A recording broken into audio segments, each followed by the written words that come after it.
दिल्ली की सड़कों पर हमारे खून की होली खेलने से? तुम्हारा दिल नहीं भरा हमारे बच्चों का एनकाउंटर करने से? तुम्हारा दिल नहीं भरा बुलडोजरों से हमारे घरों को तोड़ने से? तुम्हारा दिल नहीं भरा हमारे बच्चों के सरों से हिजाब खींचने से? तुम्हारा दिल नहीं भरा हमको इस मुल्क की शरीयत खत्म करने का कानून बनाया, अब तुम हमको हमारे वजूद को मिटाना चाहते? अस्सलाम वालेकुम। जिस लगा भाजपा सरकार ने वक्फ का ज़मीन को कानून लाया है और मुसलमान का जो वक्फ का ज़मीन है वो उसको छीनने के लिए काम कर रहे हैं, तो जनाब असदुद्दीन ओवैसी साहब देखिए महाराष्ट्र के अंदर क्या बोल रहे हैं। जिस लगा हमारे मस्जिदों को छीन रहा है, जिस लगा हमारे कब्रिस्तानों को छीन रहा है, हमारे ईदगाहों को छीन रहा है, तो आप लोग भी विरोध करिए। आप स्कैनर पर स्कैन कीजिए और अपना राय पेश करते रहिए। सब आदमी जितने हमारे भारत के मुसलमान हैं सब आदमी शेयर कीजिए।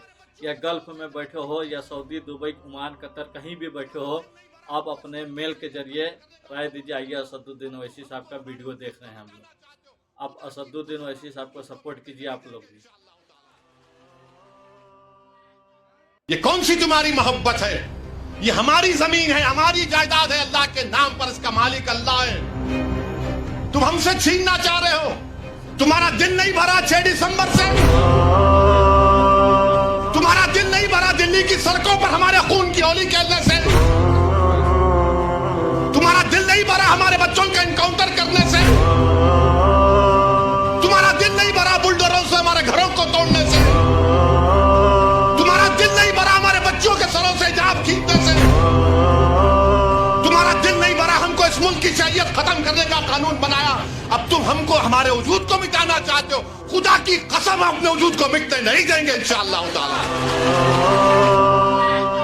दोस्तों और बुजुर्गों, मेरी आपसे दबन गुजारिश है कि महाराष्ट्र के असेंबली इंतखाबात आने वाले हैं। मैं आपसे अपील कर रहा हूं, जो लोग वक्फ की जायदादों को बर्बाद करने आ रहे हैं, आप और हम मिलकर उनको इंशाअल्लाह बर्बाद कर देंगे सियासी तौर पर।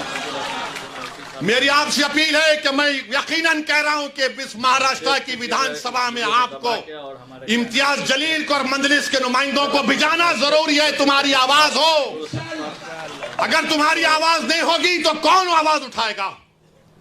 तुम नहीं देखते पार्लियामेंट में क्या हो रहा है?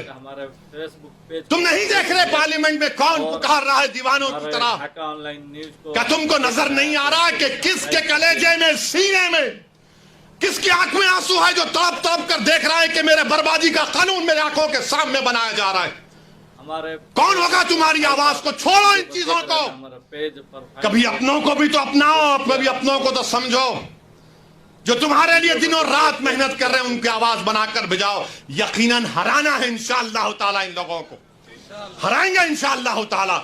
मगर हराने का मतलब यही नहीं है कि तुम अपनी आवाज का गला घोट दो। तुम अपनी आवाज का गला घोट कर कैसे दूसरों के सर पर ताज रख सकते हो, मुझे बताओ। ये तो नहीं हो सकता मेरे भाई। तो मेरी आपसे गुजारिश है कि इस बात पर भी आप गौर करिए। हम लड़ रहे हैं और लड़ते रहेंगे इंशाअल्लाह ताला। और अगर मोदी ये कानून बनाते हैं तो जैसा कि पर्सनल लॉ बोर्ड ने फैसला लिया कि अगर एहतजाज होगा मोदी जी तो आप हमारे वजूद को मिटाना चाह रहे हैं, बेहतर यह है कि मैं रोड पर आकर अपने आप को खत्म कर लूं, मगर अपने घर में बैठकर अपनी जायदादों को छीनना नहीं देख सकता जो अल्लाह उसका मालिक है। मैं घर में बैठकर नहीं दे सकता कि जिसका मालिक अल्लाह है उसको जायदाद को छीन लिया जाए। ये हुकूमत की जिम्मेदारी होगी।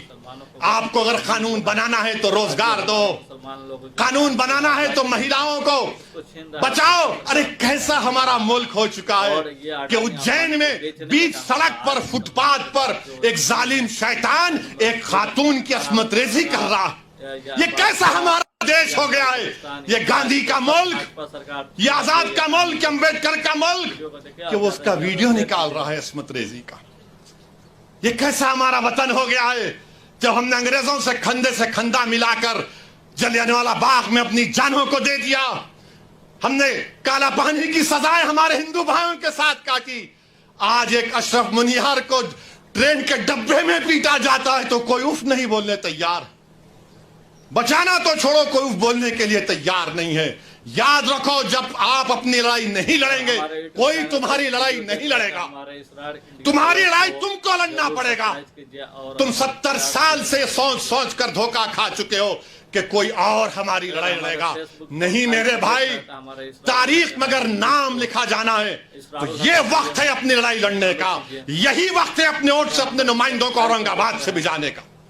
तो मेरी आप तमाम से गुजारिश है कि आप पर्सनल लॉ बोर्ड ने जो आपके सामने बात कही है, आप ज्वाइंट वर्किंग कमेटी को अपने एतराजात, अपना प्रोटेस्ट ईमेल और पोस्ट के जरिए भिजाइए।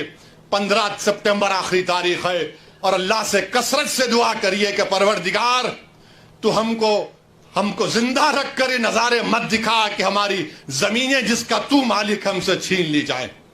अल्लाह से हम गिड़गिड़ा कर सरबसूद होए, से गिड़गिड़ा कर भीख मांगे, इत्तेहाद पैदा करिए। ये कानून ना देवबंदियों के मफाद में है, ना बरेलवियों के मफाद में है, ना अहले हदीस के मफाद में है, ना बोरी समाज के मफाद में है, ना अथना शरी शिया के मफाद में है, ना आगा खानी शियाओं के हक में है, किसी के हक में नहीं है। ये सिर्फ और सिर्फ मोदी जायदादों को छीनने के लिए कानून बना रहे हैं। अल्लाह इन जायदादों की हिफाजत करे।